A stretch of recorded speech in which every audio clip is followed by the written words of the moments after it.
Tell me about the updates and the feedback that you've had from the customers on this launch, and where are you going next, do you think? And just overall, that to me, having the conversation is such a great learning for the consumer. Welcome to the Retail Media Moguls podcast, brought to you by Platform 195. We share trends and strategies across retail media to help you accelerate your brand growth. I'm your host, Stuart Adamson. Welcome to the Retail Media Moguls podcast. I'm your host, Stuart Adamson, founder and CEO of Platform 195. Today, we have the pleasure of welcoming Stuart Slomberg, Chief Retail Officer at Roadrunner Sports, a leader in the power sports and retail space. With over 40 years of experience in retail, Stuart has honed his skills in team development, customer retention, and strategic planning. Under his leadership, Roadrunner Sports has expanded significantly, growing into the country's largest omnichannel retailer for power sports, with a strong presence across 160 plus locations. Today, we'll explore Stuart's views on the evolution of physical retail, the integration of retail media, and the future of customer experience in an omnichannel world. Welcome to the show, Stuart. Thanks, Stuart. Thanks for having me. It's really great you can join us. Listen, you've obviously got, I think you said, over 40 years of experience. Take us back to the beginning of that journey. What initially drew you to the retail sector, and how's that journey over the last 40 years been? Thanks. Well, I needed a job. That's what got me started in retail. I was an assistant manager of a shoe department within a Kmart in Cleveland, Ohio. And I just needed a job back in 1981. And really, full-time benefits were a big deal as well. Not knowing that I'd make a career out of it, but they just kept promoting me. And from being an assistant manager to a senior manager, a district manager, then on to senior district manager. I spent 18 years. It was under the Melville umbrella. So Tom McCann was part of Melville. And I believe at the time, Tom McCann was the biggest shoe retailer in the world. And then after that, GNC, General Nutrition Centers, came a calling. So I started there in 1999 and was a regional sales director over about 35, 40 stores, and then became a divisional sales director with about 280 stores. And after 12 years, I decided to jump into something completely different, a startup company called Max Wellness. Michael Foyer was the one heading that up in Cleveland, Ohio. He had actually started Office Max many years ago. And that lasted about a little less than a year. And the investors pulled out, and well, I gave it a shot. I tried something different, and then Roadrunner Sports found me on LinkedIn, and I joined Roadrunner back in 2012. And we had about 20 some odd stores back then. We'll have 52 actually, not 160, but we'll have 52 stores scattered throughout the United States here after we get out of Q1 here in 2025. Okay, so it's not 160. No, I just wanted to correct on that one. And the one I exaggerate here, but what's been amazing with Roadrunner Sports is I came in as director of stores, then became senior director of stores, then vice president of retail stores, and now chief retail officer. It's been just an amazing journey, and I love the segment of retail that we're in specialty running, because it just makes such an incredible impact on the customer base and really helping them get moving, stay active, and live healthy. Yeah, so tell us a bit about the Roadrunner Sports brand. Obviously, there's that number of stores, but tell us a bit about its offering and your partner base. Tell us a bit about that. The brand, actually, Roadrunner Sports started in 1983 out of a garage in Del Mar, California, which is just north of San Diego. And Mike Goffredson, we refer to him as Chief Runner, started the company basically as a catalog company back then, and then grew it to e-commerce. And then roughly 21 years ago, opened up the first brick and mortar retail store in actually Seattle, Washington, and then has grown it from there. And private company, and we really partner with the top brands in specialty running. And when I joined in 2012, specialty running, really it was Nike. Nike was number one, Asics, and then New Balance, Saucony, Mizuno. Sometimes Newtons were a big deal back then. And wow, has it changed over the last 12, 13 years, with On coming into play as well as Hoka. And Nike has had some issues, and they're starting to get back into specialty running. They kind of took their eye off the ball a little bit. So it's a great arena to be in retail, because everybody, you think about where you want to make your investment in life. You should have a really good mattress because you spend a lot of time there, and you should have an amazing pair and perfect fit walking or running shoes, because we're on our feet so much. And that's where we spend our time as human beings, if you think about it. That obviously has that huge health benefit. Has that translated into a sort of purposeful vision for Roadrunner? It has, and it's always been there to a certain degree, this whole movement around let's really partner with a customer for their lifelong journey of get moving, stay active, and live healthy. And then when COVID hit, then it absolutely skyrocketed because what else were you going to do during COVID? Everything was closed. So basically, unless you had a home gym, you're out there walking or running or just trying to stay active. And so many people really got moving during COVID, and that habit is stuck, including somebody like me. I've done a 5K every morning, like I mentioned to you, Stuart, earlier, and that in February of 2019, I just started, you know what? I'm going to start walking and running every single day. I'm going to start my day with a 5K, and I got hooked. And today was like 2,159. So I keep the streak alive, the exercise streak. But it's been amazing. And you think about for brick and mortar stores, the team that you have in the stores, they absolutely are passionate about helping the customer and getting them the right fit. They take such great pride in it. And so many customers come in and they've got plantar fasciitis, they've got pain in their ankles or their backs, and be able to really set them up with the right shoes.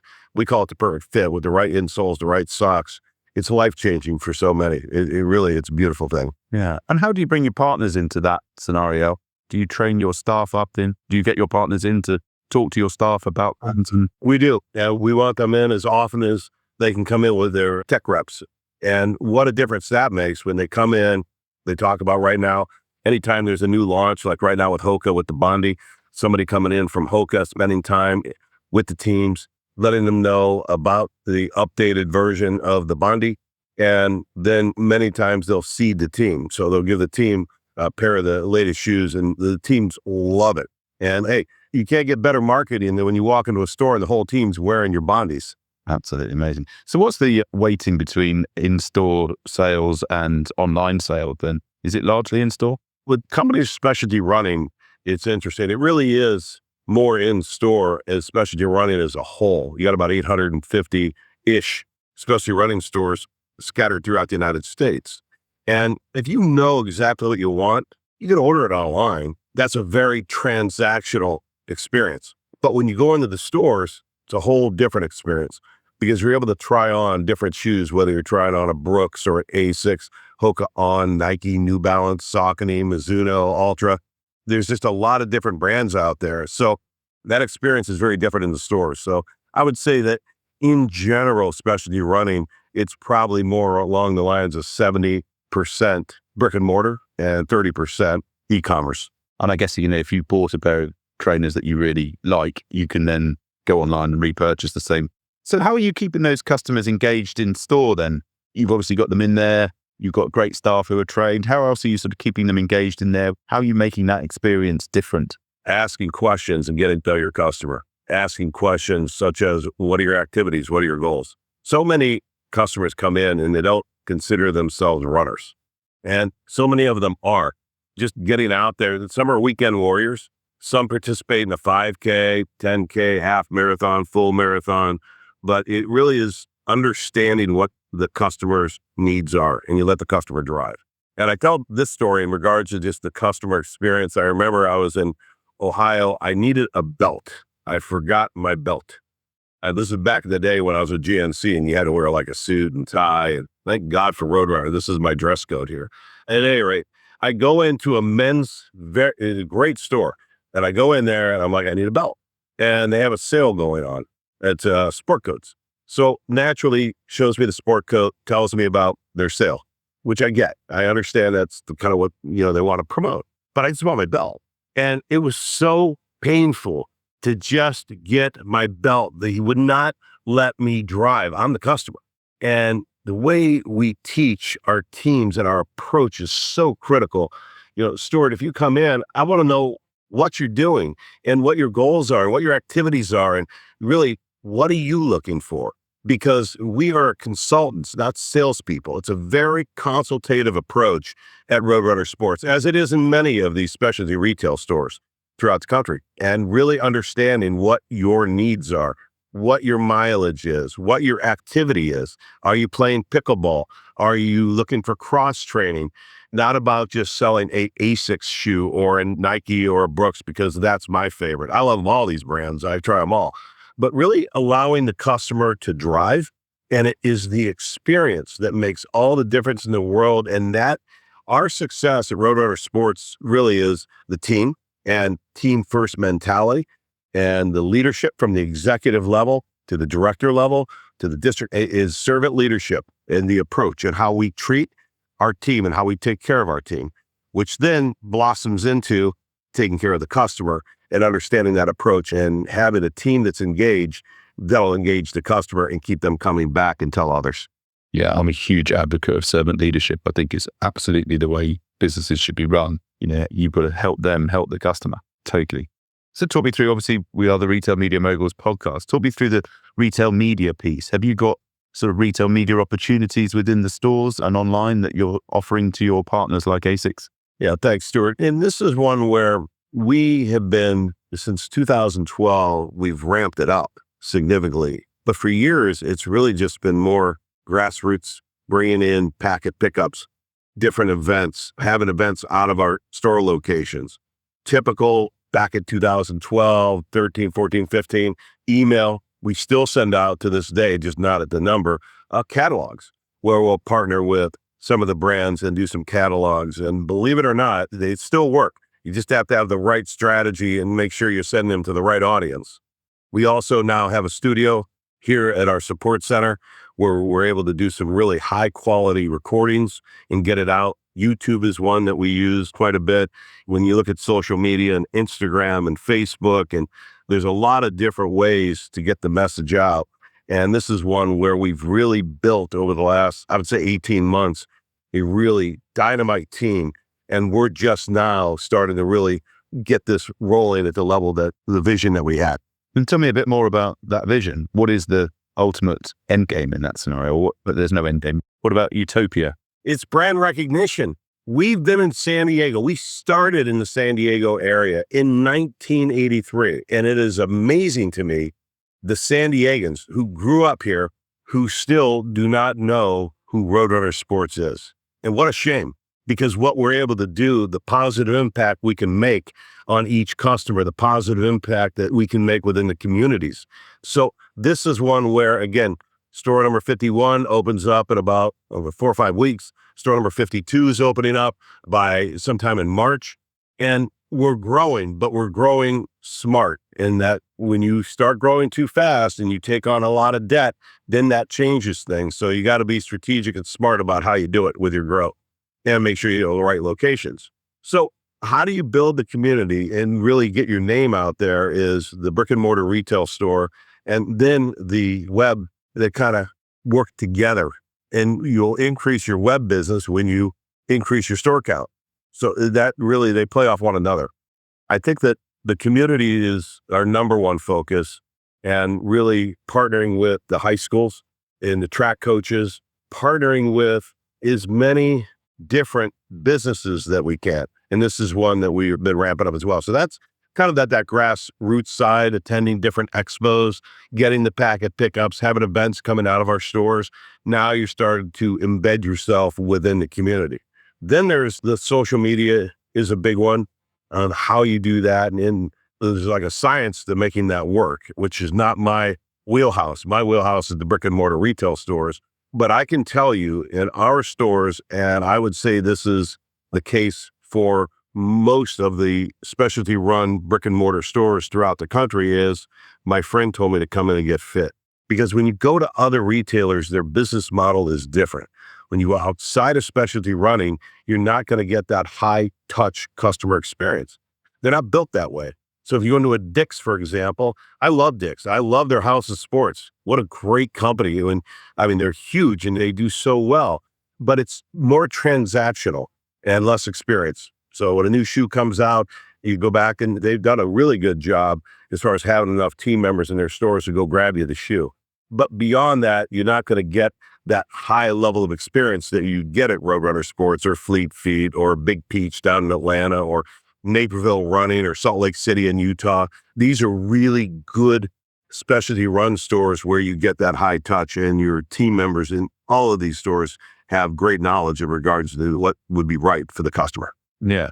I love this idea of the specialty retailers like you being able to service that community. I think when you talk about transactional, you look at groceries and it's difficult to build community there. You could probably do it around certain brands and things, but it's hard. Whereas when you're offering that ability for people to get better and get well and get fit, and you're partnering with local schools and things like that, you really do. And you're helping customers find the right shoe for them based on whether they go to the gym or they go running or whatever that may be, is ultimately you're creating something bigger and a community that people are attracted to. I think that's a great area, and a great area where you can bring partners on board. Are you looking at that in terms of bringing your supplier partners into those community events and things? We do a little bit of it, not nearly enough. And that's, again, one of our goals going forward is to bring the partners in even more. So, for example, we sell Skechers pickleball shoes. So last year we had Skechers come into our San Diego. We have the support center, and then we have our warehouse, and then we have a store and an outlet store as well, attached to the warehouse, if you will. And Skechers came in, we did an event. They brought in a portable pickleball court, but pickleball pros. And it was really very unique. And I'd never heard of a pickleball mobile unit that goes out, and it was great. But that's just one example. There's so many things that we can do to partner with the brands and have a run night, sponsored by ASICS or sponsored by Brooks. And they're great partners. They love to do these things. One of the challenges we have is just the bandwidth to be able to do as many events as we would like. Because when you start adding it up and you have your team nights with the high schools, you have your packet pickups, different events that are coming in, you really got to be able to space it out, because you don't want to overwhelm your team. And you think about, some of these stores and specialty running, they may have 8 or 10 total team members in their stores. So you don't want to overwhelm the team, because you have your regular customers that are coming in that need to be taken care of as well. So you got to have a good balance. You've obviously got a huge number of those teammates across that real estate. How do you keep them all up to date with what's going on with the latest product lines and what the brands are doing? How do you manage that volume of people and keep them informed? That's a challenge. And this is where it helps with the partners, with the brands, being able to come in, visit the stores, having text sheets anytime there's a new product launch. When the Brooks Glycerin, Max Glycerin came out, or the Brooks Max Ghost, they call it Max because they just added even that much more cushion. They're amazing, so comfortable. It's like walking on pillows. But being able to give the team that information, sometimes they'll seed the team with the information, but you're constantly learning. And what's really cool about our team is the team out in the stores, and we're talking 800 team members plus, and they love it. They really love running shoes, and they love what they are selling, but they're really into it. So they like to learn. They love to have the knowledge, and they take so much pride during that customer experience. When they're engaged with the customer, it makes me so proud. I worked our San Diego store Thursday through Sunday this past week, and I'm just watching and listening and observing. And it's like being a proud papa, because your team's out there and they're providing such great detail to the customer around the shoe. And it really makes me proud. It's really cool. Yeah. So there's obviously a huge people element in the business. What about technology? Have you got screens in the stores that are sort of showing promotions? How do you see that evolving? Well, I see that one as not being promotional, but being factual. And how is it going to benefit the customer? The more you can learn about what the customer's needs are, the better you can consult. And I look at it like when I go to the doctor asks me all kinds of questions. And the doctor is digging and learning to be able to provide the right direction for me to go. And it's very similar in that you're learning, hey, is this, with the screens and being able to put a customer on a treadmill and taking an iPad and recording their strike and stride to find out if they're supinating, pronating. And when the customer sees it on a big screen, most have never seen what they look like from behind in regards to their strike and stride. It's pretty cool.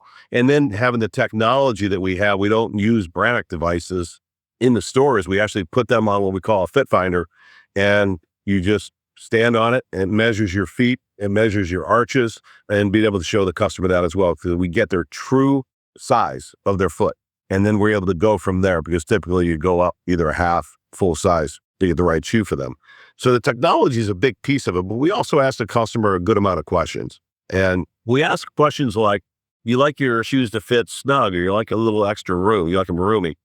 And by asking those questions, it's again, letting the customer drive and getting to know the customer and understanding what they're going to be using the shoes for. Are you cross training? Are you playing pickleball? Is it more of a court shoe you're looking for? Are you walking? Are you running? What's your mileage look like? For me, I'm doing 20,000 steps a day. That's my average. And that's all in, by the way. So I go through a lot of shoes. So it's important for me to really you don't want to use the same shoes every day. So you want to be able to switch them out. They'll last longer that way and give them time to get back to how they should be. Use them every day, you wear them down. So it's the experience and asking the questions, getting to know your customer. It's super engaging. Yeah. So tell me about the studios that you've got in the office. I'm really fascinated by that because I'm a big proponent of content and making that engaging. And we as Platform 195 shoot tons of product videos. In fact, the one big client, we're shooting 400 at the moment. Tell me about what are you shooting in that studio? We brought on a professional that's full-time with us to do our photography and shoot the videos, whether it be in the stores. We do a lot out of the studio. I'll start with the internal. Is it product video? It's everything. I'll start for the team. And it's really important for the executive team. Our president is great at this. And this is Mike Jr. And he gets in the front of the team, not just here in the support center, but we have 2 fulfillment centers, one in Columbus, one here, and then all the stores and the teams. So we do a lot of videos internally. And not only does he do videos, he does huddle ups, meets with teams. It's super intimate, just that store team. Imagine that, getting their opportunity to talk to the president every year. It's pretty cool. But getting back to the studio and that, shooting videos and really celebrating the success of the teams and the awards that we give out. You can't give enough recognition. And then also the messaging around where the company is today and where we're going and keeping them up to speed as to everything that's going on. And it's so powerful and keeps the teams connected and engaged. Then, as far as the product and the different media outlets that we use, like I said, for YouTube, we do some on Facebook and Instagram, but we can shoot videos in the studio. I know that the team has shot videos outside of the studio, but you need to be high quality. Where years ago, we were literally doing some of these videos off our iPhones. So we've stepped it up a little bit since then. Don't worry, I still see clients doing that. So tell me about the partners though. Do you bring those guys into that studio? Do you shoot product on behalf of partners? Are you doing that yet? I mean, because if not, there's a big opportunity to there, right? It is. There is an opportunity to actually bring them in as well. We've done a little bit of that, but we would like to do more. And it's beyond just us, showing a video and talking about a particular shoe or a new product launch, but I would love to get it to where there's somewhat of a Q&A similar to what we're doing right now. So I'll give you an example. If, Stuart, you're with Hoka and we're launching the new Bondi and I'm the moderator, I'm asking you questions about the Bondi. Tell me everything about it. When did that first shoe come out? This is the Bondi 9. Tell me about the updates and the feedback that you've had from the customers on this launch and where are you going next, do you think? And just overall, that to me, having the conversation is such a great learning for the consumer. Yeah. But actually it has a double value because it has a huge amount of learning for your staff. So actually, and those are the people, we call it influencing the influencers, right? These are the guys that are selling into the customers what an opportunity to engage them as well and get them behind the brands. Really interesting. And then just a final touch because we're nearly running out of time, but it's just around online. How are you bringing partners alive? I know brick and mortar is your baby, but how are you bringing partners, apart from sort of things like YouTube and the social side, on site? Are you sort of linking that up with the promotions you're doing in store? Or how are you using the web? The web is one where the product launches are really big for the web. Obviously, yesterday was Martin Luther King Day. That's a huge day in retail and so many companies and the government, everything shuts down out of respect for this holiday, which is great. And being able to do a product launch around the same time around a holiday, we have President's Day coming up in February. So being able to partner with the brands and get that on your landing page, I think it's really important. And I think that this is year 44 of being on the front lines in brick and mortar retail stores. And the web, it's just transactional. When you talk about the experience and how do we challenge ourselves, and believe me, we are, what's that fit process overall look like on the web? And how can we get to know the customer even more? You're never going to get to where the experience is in brick and mortar retail, but what can we do on the web to make that experience not as transactional, and that you actually can partner with the customer, get the information in regards to what their activities are and how they like their shoes to fit. And they literally go through a fit process on the web. That has not been mastered yet. I haven't seen with any company. And imagine technology will take it to where it needs to go. So it's more of an experience in years to come rather than transactional. Because when you think of the web, it's driven by price. And the brands, they dictate the price. But when the new style comes out of the glycerin, the ghost, or the Hoka Bondi that we talked about, the old ones, they get marked down. And if that shoe really works for you, I'm searching the web to get the very best price, and I'm going to buy 2-3 pairs of them. Brilliant. Right, we've got about 2 minutes left. It's amazing how quickly that's gone, but I'm inspired by your passion. Just on that note, obviously, it's fantastic that you're now living the brand and running your 5K every day. Obviously, you're a chief retail officer and extremely busy. How do you find the time to do that? Are you up exceptionally early, or are you working from home and fitting in at lunchtime? How are you actually doing that? I get up very early in the morning. I'll give you an example. Last week, I was in Dallas and looking at potential different sites. And I needed to get up at 4 a.m. here in San Diego because I had an 8 a.m. flight. So I have a cup of coffee and I just go out and do it. I get to Dallas the next morning. Actually, I had a podcast on talking about habits to Tiger Hall, which is based in Singapore. At any rate, I got up at 3:30, got my 5K because I just don't know how to start my day any other way. And it's brilliant. I don't even think about it other than what time do I need to get up to get it in before my day starts. And I don't know any other way to start. It's the greatest habit that I've ever started in my life, to the point now where we don't get up in the morning and brush our teeth and think about what hand we're going to use or whether or not we're going to brush our teeth. We just do it. It's a habit. And that's what it's become. So I'm not obsessed. I just want to keep myself in as best shape as I can because there's a lot of things out there I want to do. And I'm 63 years old. So I want to, the next 25, whatever I have in front of me, I want to be as healthy as I can to travel the world and really just enjoy my kids, my grandkids, and get out there every morning. It's brilliant as far as your mindset too. And makes you such a difference. Yeah. Inspiration. I always do one thing at the end of the podcast, which is I do this thing called Rose, Thorn, Bud, which is something I do with my kids to get them to speak to me when they come home from school rather than give me one-word answers. So a rose is something good for them. Rose is something good that's happened that day. Thorn is something not so good. And then Bud is something they're looking forward to. So what I like to do in this podcast is sort of translate it into your world in retail and say, with Rose, what are you doing well? What are you proud of? What do you think's going really well? Thorn is what would you really like to overcome? What's difficult? And then Bud is obviously what are you looking forward to? What's next? What's the evolution? Should we start with the Rose? Yeah, let's start with the Rose. And that would be my team. I'm so proud of my team and what they do day in and day out. It is not an easy job. Being in brick and mortar retail, and from the leader of the building, the manager, to the fit experts, they work their tails off. And I witnessed it over the weekend. I couldn't keep up with them. And they just take such great pride in what they do. Our team is unbelievable, and we need to continue to challenge ourselves every day to make sure that we're recognizing them and really taking great care of them. That'd be my Rose. Good. And the Thorn? What's difficult? Brand recognition, Roadrunner Sports, and what we do it so well, and we're different. And you talk about 195 countries. We got to get to the point where in every state and scale this thing across the country, not just where we're at today. And that's really what excites me.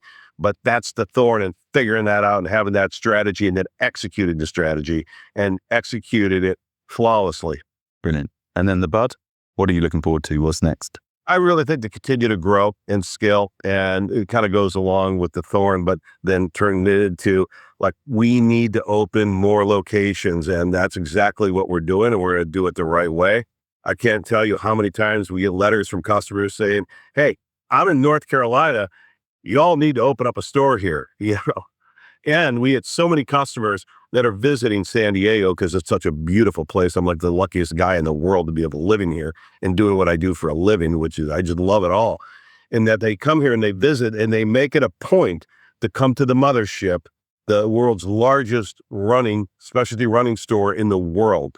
And it really is really cool. Brilliant. Very, very good. Well, look, thank you so much for coming on, Stuart. Really, really appreciate it. That is an extremely inspirational podcast, inspirational around how you're really putting customer at the heart of what you do. Genuinely, I can see that. You can feel that coming off you in terms of how you probe them, listen to them, and give them what they need. And then off that is the community thing, is just, how that's translating into, all those great things like you did with Sketchers and the pickleball, and then working with the schools and things. I think it's such an opportunity to really scale the audiences that you have. So that brand recognition thing as well, but really scale the audiences that you can put your partners in front of. And it's a win-win-win in that scenario. And then lastly is obviously you hitting the road every morning at 3:30 in the morning to go and run 5K. I mean, maybe next time we speak, hopefully I'll have picked up the habit too, and I'll certainly have a deep think. But listen, thank you so much for coming on, and please do come on again in some months' time and tell us how you've evolved. Well, thanks for having me. It's been my pleasure, and it's great being here. So thank you, Stuart. Thanks, Steve. The Retail Media Moguls podcast is brought to you by Platform 195. To learn more about Platform 195 and how to connect retail media with intelligent marketing to accelerate growth, visit platform195.com.